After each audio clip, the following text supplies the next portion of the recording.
bearers of the torch. You have to keep the flame going, and you need to pass it on to the next group because it will live or die with you. And we certainly hope that you'll continue to fan the flame, keep it going, and pass it on. Again, I want to thank you, welcome you, and thank you at the same time because you're going to embark upon a very life-changing, if you will, experience. Deborah said that some of the changes will take place and we won't know about them. I hope that's not the case. I hope that you will share what's happening to you because that's all part of that experience. Because it's like having a cure for cancer and you can't talk. And you can't communicate with somebody. So you got it, so now what? You know, when you die, it dies with you. So I think it would be a good thing that you share with the members of the program, to include fellow students and staff, what's happening, what's going on, talking about it, because I think that's a part of the experience, and that's a very vital part of the experience. If you go through this thing and come out on the other end unchanged, something's not right. Okay, we need to check you for a pulse because you're probably dead, or something else is wrong. Okay. The program began with. I've been on the executive committee for the Southwest Center, and they're responsible for the National Conference on Race and Ethnicity. I've been involved with this thing for 15, 16 years. I don't even remember how long. It started back when I was an employee at Tulane University, and it moved to when I became an employee at the University of Oklahoma and Florida and several other places. I've been on the board since that time. While on the board, I had this vision about how that conference, which is a very impactful conference, and you'll get to have that experience in late May, early June when you travel to New York, how we can do more than go to a conference, get really energized and excited, but then it dies. You come back to the campus and there's very little you can do.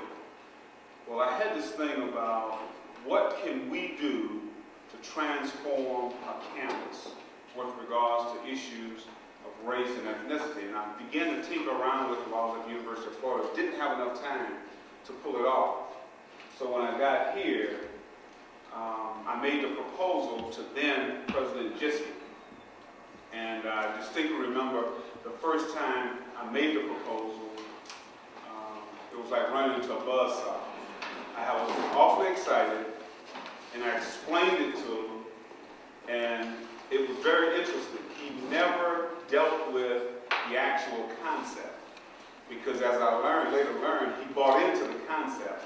He immediately went to the cost of the program, which I wasn't ready for. You know how when you have a great idea and, you know, things like cost are minor details, you got to know how I think. That was a minor detail. You know, so, you know, you got a university with hundreds of millions of dollars, and we're going to, you know, get hung up on $40,000, $50,000. I thought it was a trivial amount of money. Because to me, the concept was a great concept. Not just because it was my idea, but it was a great idea. It really was a great idea. Even if I have to say so myself. But he shot it down, really. And this was one of my first proposals to the president. It was one of my first real significant, in my view, ideas as a vice president. And he torpedoed it. Needless to say, when I finished that conversation, I was mad. And I was bound and determined, if I had to sell pop cans, that we were going to make this program go. And I came back at it, but I was ready for him because I really didn't know him that well. I understood how he thought. Then I went back at it, and I got it. I hooked it. And this was 98, I believe, and we got started. Now the university has saw fit, they have seen fit to fund this program. This program is funded to the tune of $50,000 a year, plus whatever else we need to make it run.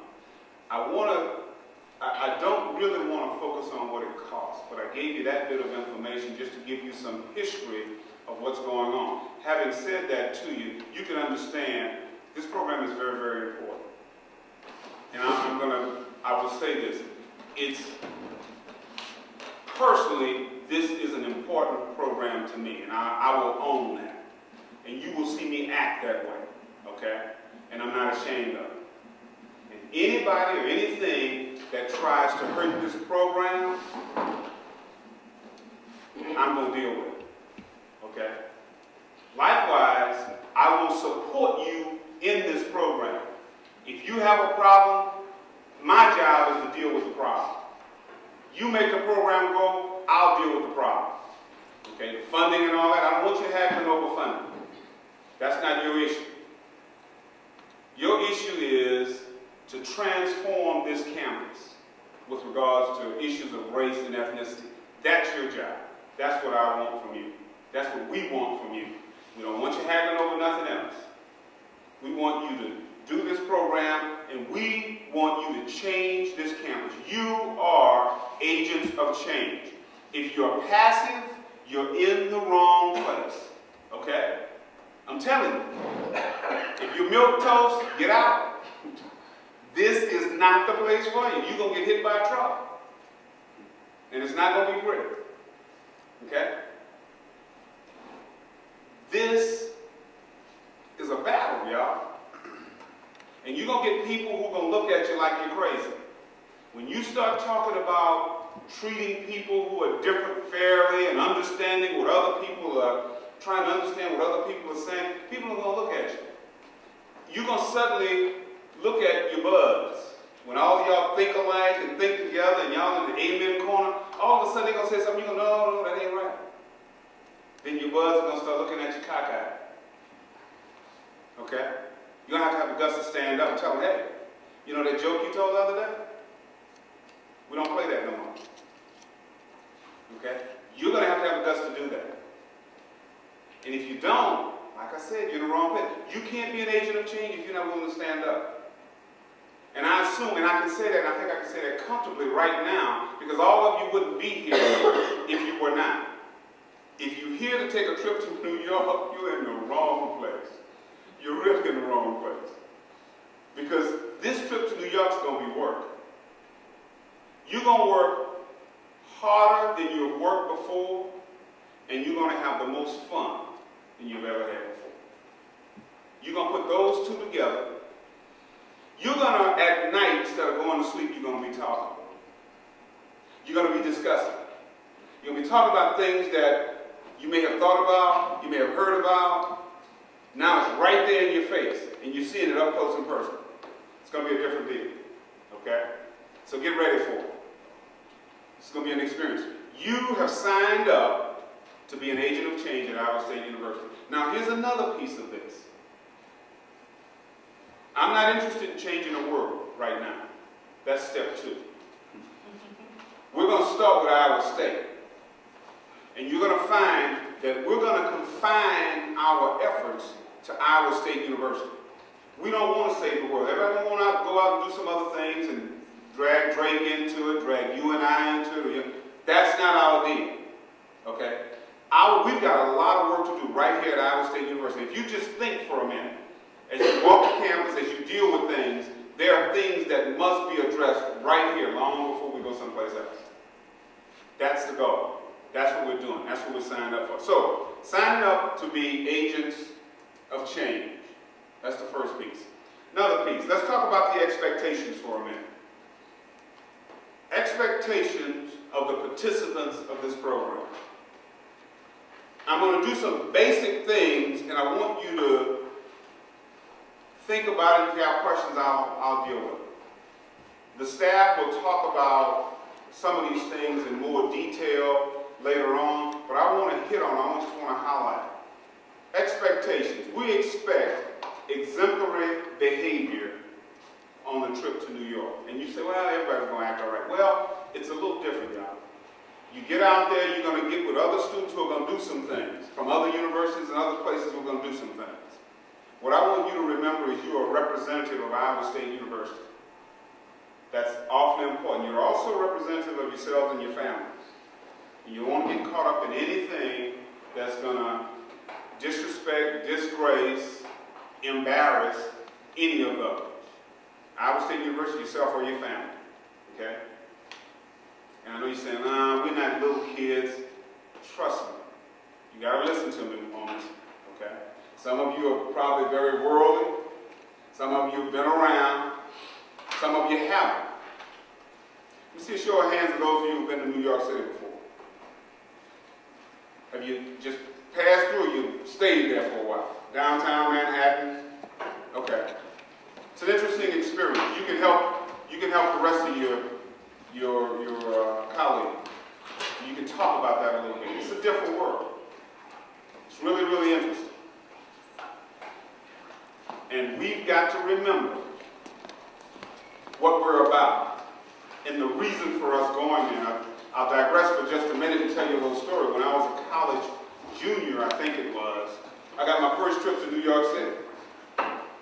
Everybody told me, when you get to New York City, do not look up. Okay? It's first, don't look up, dude. And I was telling myself, don't look up, don't look up, don't look up. When I got from the airport, rode the bus to downtown Manhattan,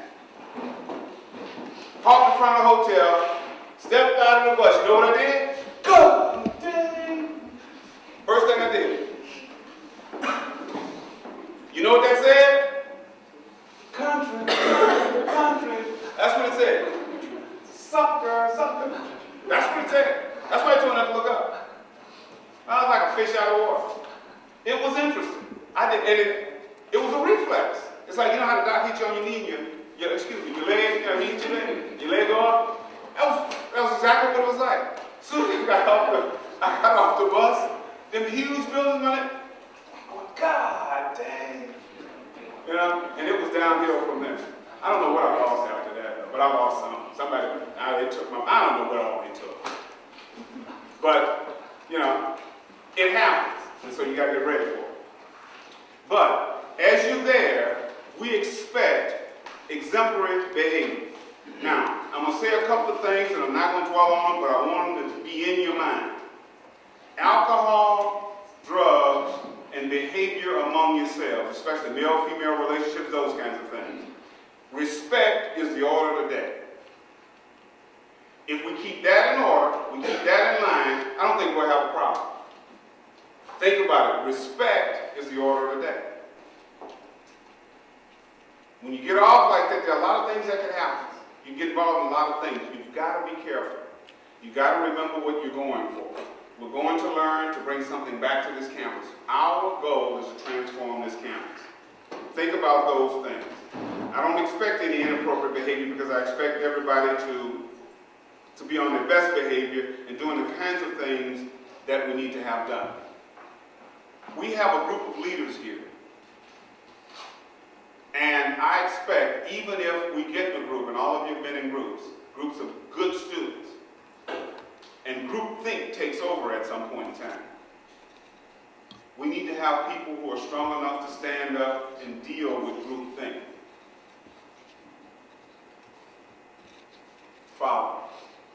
Going out, we got 1 or 2 who are 21, we got several who are not 21. We're going to get some alcohol. Well, don't worry about it, they'll never find out. Somebody has to stand up and say, it's not right, we don't need to do it. Somebody has to have the guts to do that. Okay? And I want to put it on your mind right now, and I want you to think about it as you go to New York and you travel, and things will confront you. Okay, you'll be confronted by a lot of things. Don't necessarily do what you might do down in campus town. I hope, we haven't had it happen, but I hope nobody goes to jail in New York. Oh, buddy. Yeah. Wrong place, wrong time, doing the wrong thing could be disastrous. Okay? Could be disastrous. So, and I kind of chuckle about it But you know how you can get caught doing something and it wasn't you, but you just happen to be wrong place, wrong time? You've got to watch out for each other. The other thing, I want you to take care of each other as a team. You got to look around now. This is your family. When you go there, this is your family. You're going to look out for each other. If somebody's missing, you need to find them. You need to know where they are. Okay? Those are some of the expectations. Another one. Work hard to learn the material. You need to work hard to learn the material. You need to come out of this thing on the other end a different person than when you went in. If you're the same person, it's not because you weren't exposed, it's because you didn't put forth the effort. I guarantee you. You're going to learn something that you don't know. I don't care how much you think you know. I don't care how experienced you think you are. I've been going to this thing for over 16 years. There's not a conference I go to that I don't learn something new. Every time I go, I learn something new. And I consider myself pretty exposed. Attend every class, every meeting, be on time, be prepared, complete assignments on time, and most of all, you need to participate. If you don't put nothing into it, you won't get anything out of it. Don't sit back and expect people to do things for you, because it won't happen. All right? And as I said earlier, serve as agents of change. You need to, when you get this good knowledge, this good information, you'll have a summer to kind of think about it. When you come back in the fall, you need to come back on fire. And you need to figure out how can you be an effective agent of change once you get back on the campus. That's going to be your task. Speaking to groups, speaking to friends, speaking to different organizations, speaking to classes about the things that you've learned. Okay? Sharing this information with your colleagues. That's an obligation you have. You haven't been selected to be a part of this program because you're handsome or you're beautiful or whatever. And I know all of you are. But that wasn't the basis for selection in this program. All right? The basis for selection in this program was you had a desire, you had a willingness, you have the ability to make a difference and to make a change on this campus. That's why you were selected. Don't discount the fact that you're beautiful and handsome and all that. That's cool. That's just, as we say in Louisiana, that's just a little lanyard. Lanyard is just a little something extra, you know. You buy a loaf of bread, they throw in a little piece of meat. Call that lanyard. So you being beautiful and handsome is lanyard. That's a little extra. All right? Now, last but not least, your obligation or expectation is for you to have an outstanding ISCORE 2006 program. It is your program. You have to have an outstanding ISCORE program. Okay? Those are the things that, from my perspective, is expected of you. And I'll give you a minute. I know Deborah wants me to sit down, and I will in a minute. But I want to give you an opportunity to ask me any questions or pose any questions you might have of me. Anybody think they made a wrong turn somewhere yet? Yes, ma'am. I have a question. Sure. I'd like to know your definition of ethnicity. My definition of ethnicity.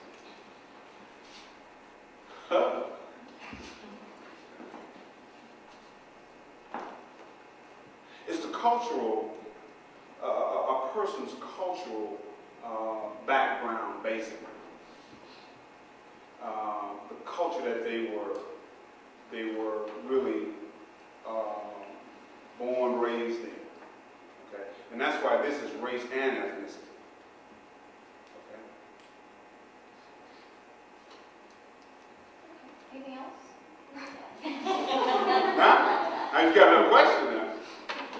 I can roll with that. What other questions? Good one. Stumped the dude. Who else? Anybody any other questions? What are you thinking?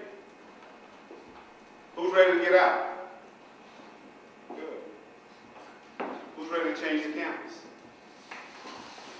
I like that, even better. Now, okay, I'm looking now. I'm not seeing some hands up on campus. You'll have fun. You'll have fun. You'll learn a lot.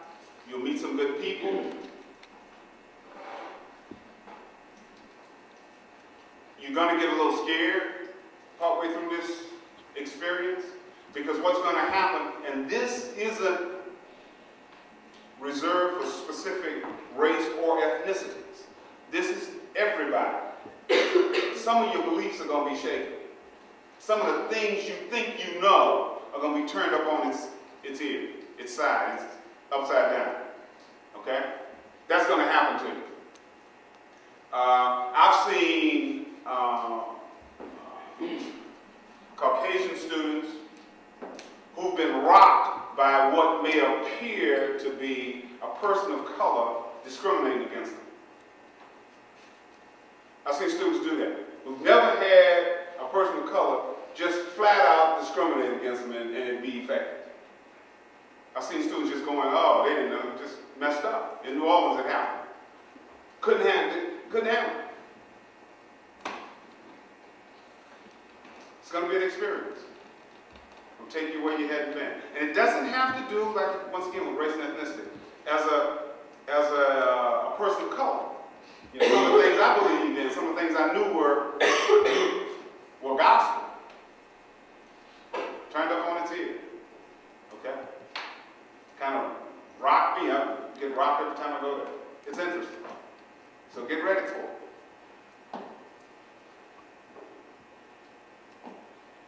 Where there's discomfort, there's change. There's growth. Get a little uncomfortable, just think about it. You're growing. Things are happening. All right?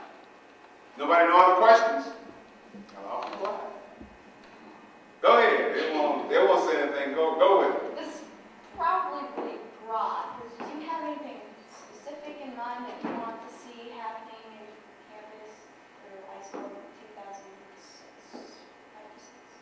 I want to see people who are not really exposed to people who are different and having to deal with them in a significant way. I want them to have an experience. For example, I think it's possible, and y'all tell me if I'm wrong or not, I think it's possible to come to Iowa State University, and if you don't want to deal with people who are diverse, you can find what you need, what you want, and never have to deal with people who are different.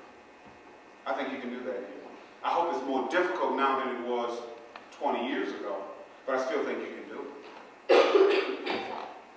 You just work out your schedule, the people you hang around with, the things you do. I mean, you can see people who think, look, act like you. I mean, that could happen. It's probably a little more difficult for a person of color. It's probably impossible, quite frankly. Yes, ma'am? What is the correct term? Is it I-score or I-score? Pick one. They get on me about that all the time. I say I-score, and they say I-score. Potato, tomato, tomato, who knows? The only thing that's important is that we talk about the same thing. That's the only thing important. When I was growing up, call me whatever you want to call me, but just don't call me late for dinner. That kind of thing. Whatever you want to call me, just make sure I get there on time for dinner. Call it ISCO, heck of a program, that's the important thing. Okay? What other questions? Anybody? Go ahead. We'll give you one more and then I'll sit down. No, I'll open the mic. I think.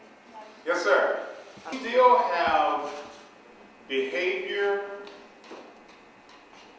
specifically behavior around campus that's offensive, that's detrimental to members of the community.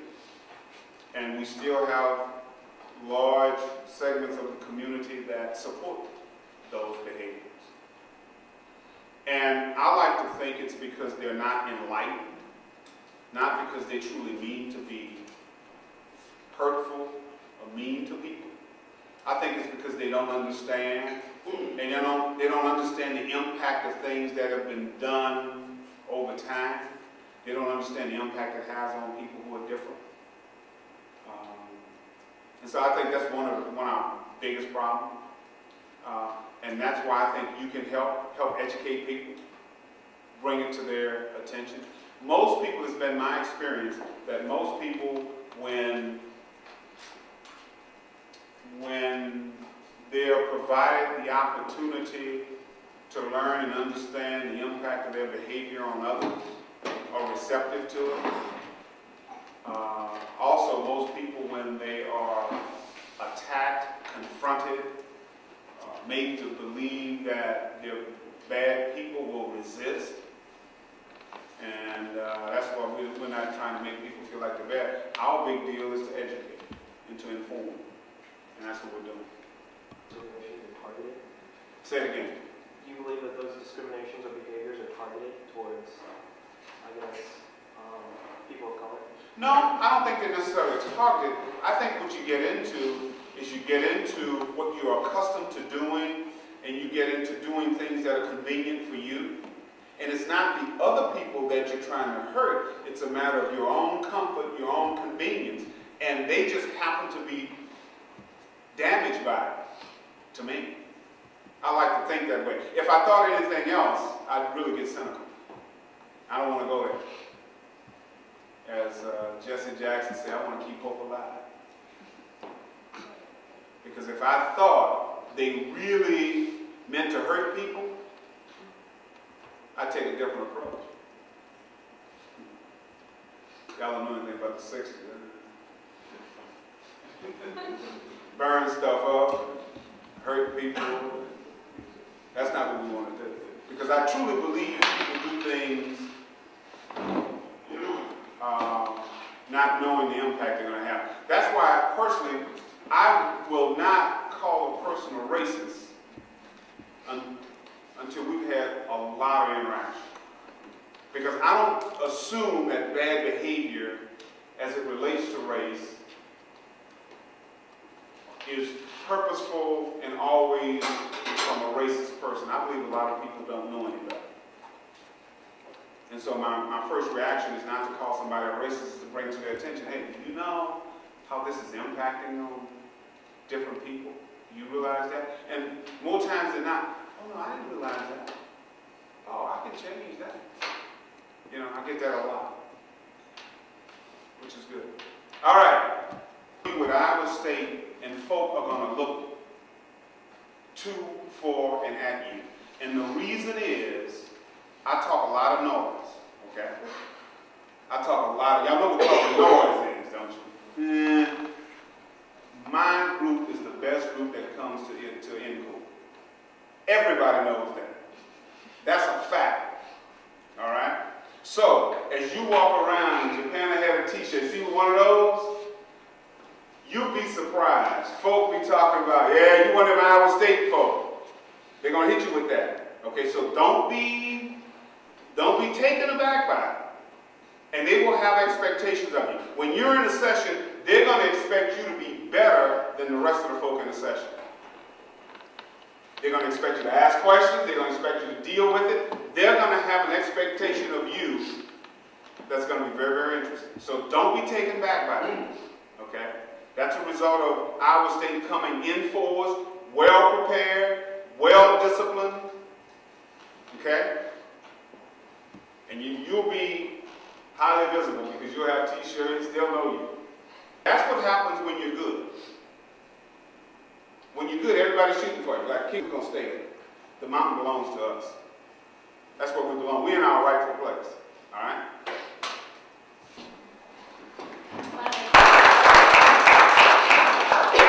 Help yourself to some refreshments, and very quickly, we're going to use the restroom facilities and Just to wrap it up. as the interactivity and the participation that you bring to it. That's what this course and what everything we do with this project is all about. It's interactive and it's participation. When you get to the course in the fall, the largest percentage of your grade is participation and showing up.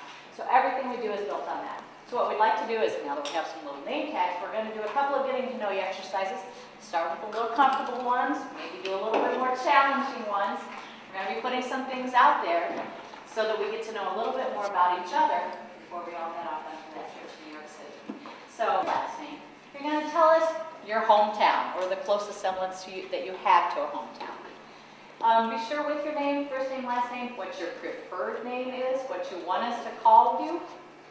So, first name, last name, nickname or favorite name, hometown, and then you need to think of one thing that no one in this room knows about you that will help us remember you. So one little bit of knowledge and information about yourself that will help us remember something about you. So be thinking about that. Think of something that you're willing to share that no one else in this room knows about you, that you're willing to share. And we'll start with, okay, today's April 17th. Who has the next closest birthday? Any birthdays the rest of April? My birthday's Tuesday. Anybody can beat that? Okay, well then Mom's going to get to go first. And we'll go around the circle and come around this way. Our staff members are participating on, and then you guys want to hang it? You want to join us? Sure, thank you. Come on up to the table. Rob and I will be participating too. And so, your first name, last name, nickname or preferred name, hometown, and something to help us remember you. Okay, well, my name is Hung Tron, and I'm from St. Louis, Missouri. And you can just call me Hung. Yes, St. Louis.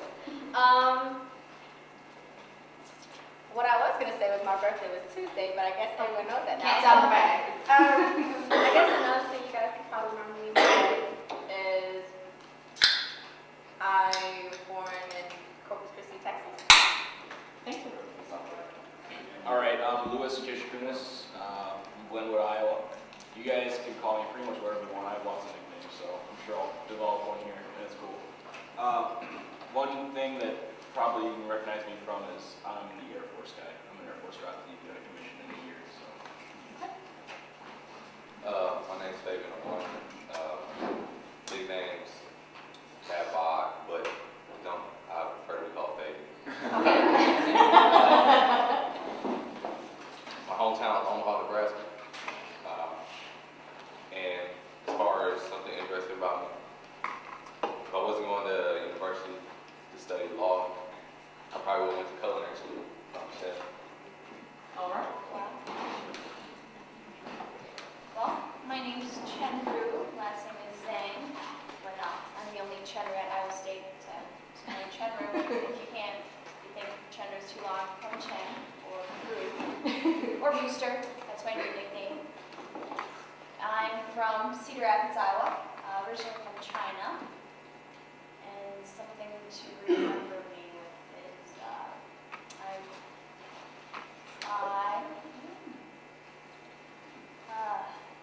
I'm a kid that likes to grow, constantly grow. Nice. Well, that's on the inside. I'm Ashley Matilda. You can just call me Ashley. I'm from Waterloo, Iowa. And the thing you can remember from mine is I'm trying to work really hard to get a six-pack for the summer. Six-pack of what?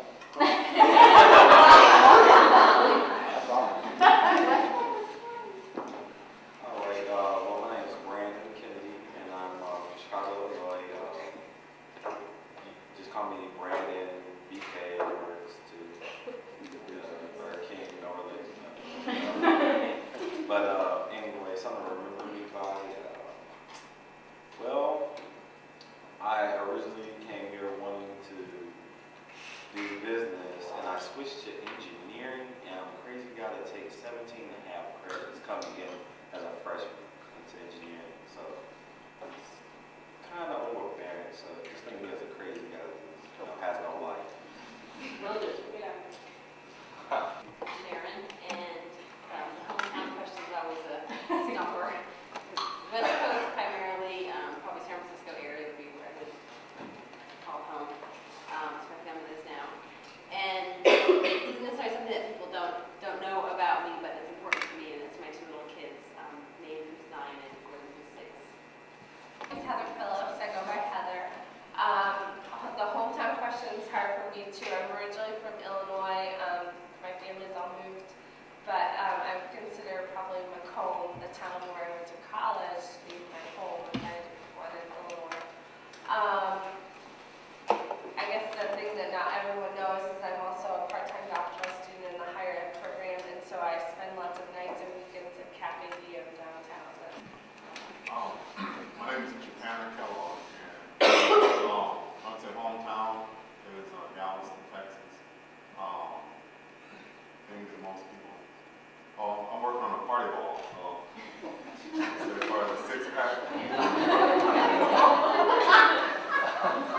remember that. I just said it.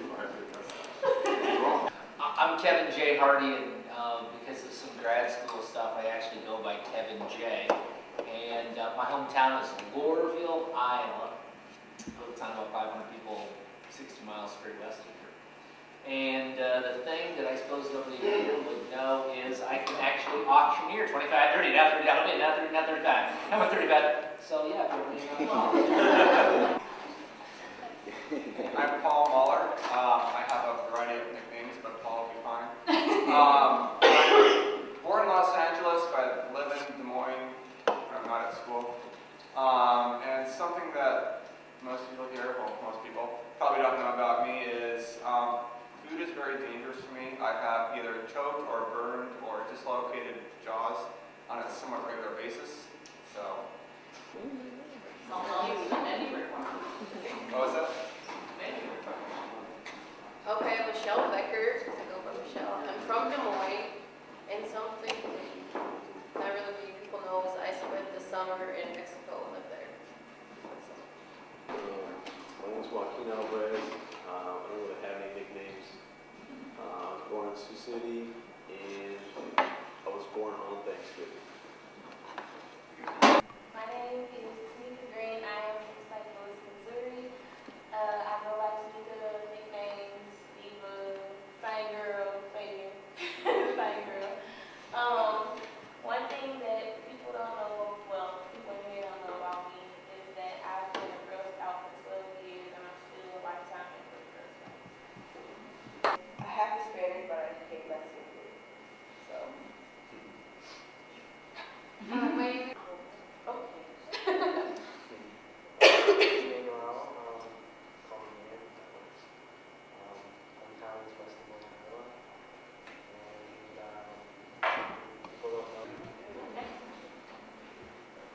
I'm Janelle Seward, no nicknames. I was born in Cedar Rapids, Iowa. My hometown is Fort Donzo. Something that you don't know about me is that I have 8 sisters. Wow. How was the bathroom time? Very minimal. My name's Josh Frederick, and I'm from Tripola, Iowa. Something that's, I guess, a little known fact is, in contrast to her, I don't have any brothers or sisters. My name is Todd Holcomb. Moved all over the Midwest and the South. I claim Tipton, Iowa as my home. When Deborah just said that about her children, what names did you guys think of? Riddler and Joker. I thought of the Joker and Penguin. What are they? Oh. I know, I had to guess. Okay. Something that you might know about me is I'm extremely competitive, and I was captain of my high school football team and wrestling team in Tipton. Very cool. Okie dokie. Well, we made it around. Oh my gosh, I'm so sorry. Okay. I'm Faith Diokno. I go by Faith, but my first name is Christine. So Faith is my middle name. I usually go by my middle name. I was born in California, but I think I would call my hometown Gurnee, Illinois. And now we live in Virginia, so going coast to coast. But something that people don't know about me is I Love Lucy is my all-time favorite show. I have the bag, and I watch it like all the time. And, yeah, that's my all-time favorite show. And, yeah. Everybody this time of questions. Okay, great. We are going to dive. We will let Rob introduce. You want to go ahead and pass that?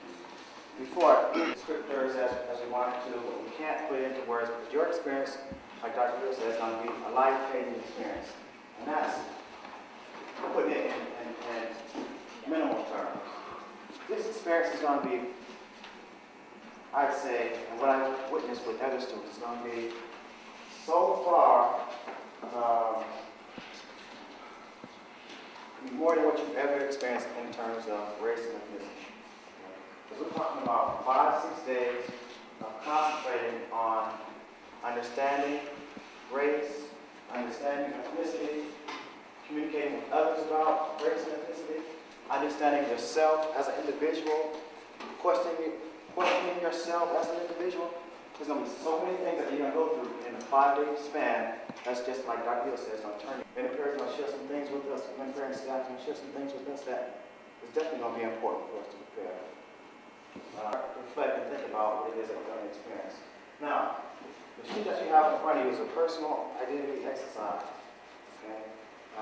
What I want you to do now is you're gonna mark off one of these categories in which you identify with. But I want you to mark off one that's very important to you. Okay? Now, if you choose ethnicity, okay, I want you to talk about, well, at least write what ethnicity you're talking about. Okay? If you're talking about I'm African American, put African American. That's all. I'm white, put white. And I just want you to put one. One ethnicity. If you choose that. Now, if you choose some of the others, it's kind of, is that what I'm Choose one. No, start with one. There's one thing that identifies you. Anybody need pencils? Tuesday, who has the next birthday in the calendar year? The other April birthdays coming up? May birthday? May birthday. Brandon, when's your birthday? May 14th. If Brandon gets to start us off.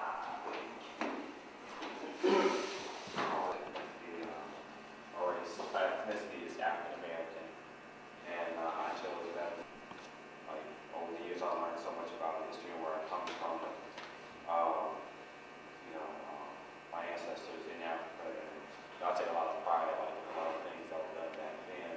Also, I take a lot of pride as being African American in this country, and I know like so many of my ancestors went through a lot of struggle or whatever to be where I am today. So, a lot of pride there. And I think you should take pride in it since you make it this far. To offer so little. And think about it from my own family traditions. It's just a privilege that comes with that, and just elements of where I grew up, and that it's just a culture for me ties into those multiple perspectives. And The Department of Residence, so I spend at least 40 hours a week there, and then I'm also, as I mentioned before, a part-time student. So I think that that balancing. Mark age. Seems weird. I think it has more to do with conversation. Lately it's becoming more and more important to me. But I also chose age because I recently had a lot more facial hair, and a lot of people have been telling me I look much younger. And I've been really bitter about it sometimes. whatever, I got to see all that stuff, and that just kind of opened my eyes a little more about it. So it's very important to me now. I kind of identify with all those things, but I guess I kind of circle spirituality and crossed out religion. I'm not a very religious person. When we were growing up, I think my mom put me through like 3 or 4 different religions. So it's not a real big thing in my life. Psychological disease that is prevalent within the African American community, not necessarily because of its own doing, and that disease is reminds me of religion and spirituality, and I cross both of those out, and I put faith because I'm a Christian. Being Christian for me is a lot different because I come from a long lineage of ministers and preachers, things like that. Both my grandfathers were preachers and my father was a pastor. So most recently, I've been trying to discover on my own Christianity, my own faith. So that's what's most important to me in my life because I try to live and act like a Christian and actually be a Christian. Everything and everything else is crazy back there. It's crazy and things going on. You're Hispanic or other, and there's not both, and both of them are very important too. I also chose race and ethnicity, and I realized as we were going around the circle, I didn't tell you guys where I'm from. I'm from California, but originally, and this is why I chose race and ethnicity, I was born in Mexico, and I lived there for a couple of years, and then I moved to the United States, and it's something that really sticks with me because I was raised Mexican within the American lifestyle and culture, so I identify as Mexican and American separately and together all at the same time. I chose religion and spirituality. That I being exposed to some religion, some different religions, sort of pick out. I played religion, spirituality also. I guess not more religion wise because I've been going to mostly Baptist churches now because I think they just try to force it on you way too much, and I'm not the old-fashioned type of person, and I believe the Catholic Church are too old-fashioned. You know, I mean, it gets the same point across, so that's why I just put it as Christian. I chose age because as I get closer and closer to graduation, I'm only 20, and I think of like when I was younger and I seen people who were 20, how I thought they were so grown up, but how I'm starting to get to the age and I don't feel that grown up. Like in certain areas I do because I pay rent and bills, but like I actually have to look for a career and like start my own life and my own family. So I chose age. I circle son/child, and the reason behind that's kind of twofold. First being growing up, I mentioned I'm the only child, so I had a really close relationship with both my parents. And also, as I get older, I still want to be able. But yeah, I'm a Christian.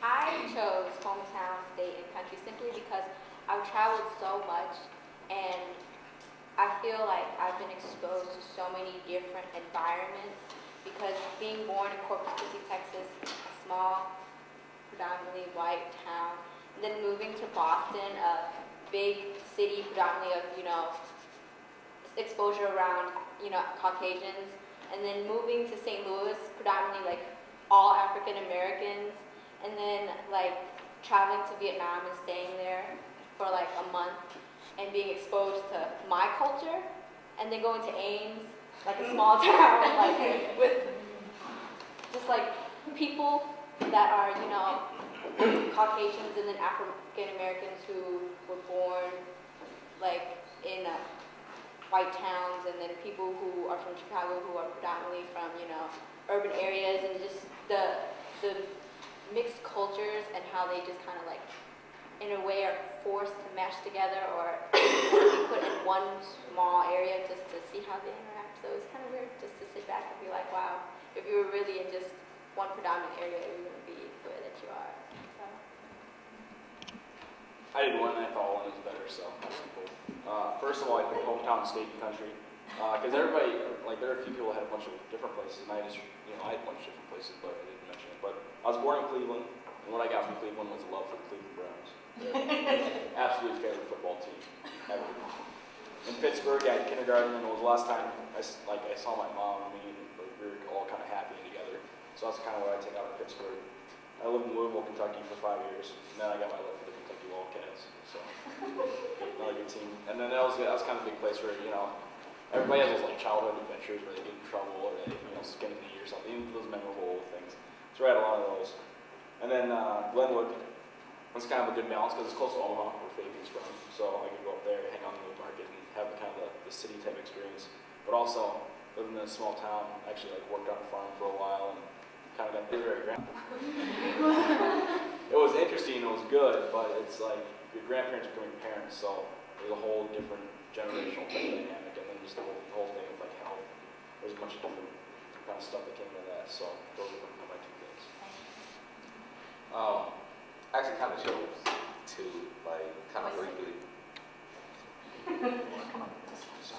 I know you guys deviating from the rules. We'll have plenty of time to break the rules. All right, the main one I chose is socioeconomic status. I'm from the working class. I'm very proud of that. I come from a single parent home where I moved with my mom.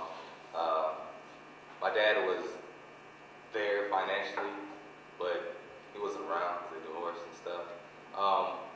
I know that it's been kind of a different year for me, especially as a freshman, as far as coming from high school where I never had to study, I never had to have motivation, and coming to college, it's been kind of different how, one, you got to study, and also you got to remember that I can't fail because I have so many people relying on me, my family, my community, and then my people.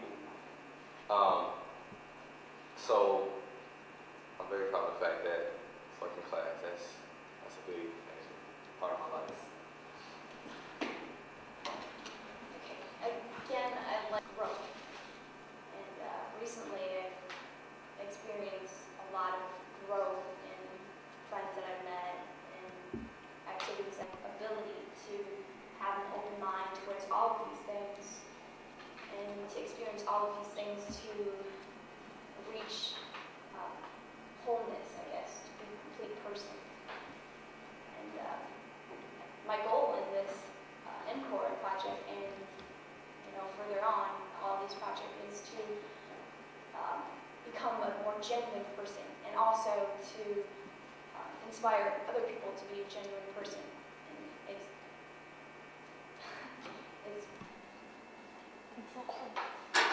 Right. Thanks, everyone. Just up a little bit. Just kind of think about in your mind. One question I would have for you too is, in your selection, how did you come to that? How did you come to choose the category which you chose? For age, this is of the students. 1 for age, 3 for race and ethnicity, 1 for daughter, son, child, and 2 for culture. That's how the way it works out, okay? Now, we're going to do one of these categories. Other people see you based on these categories.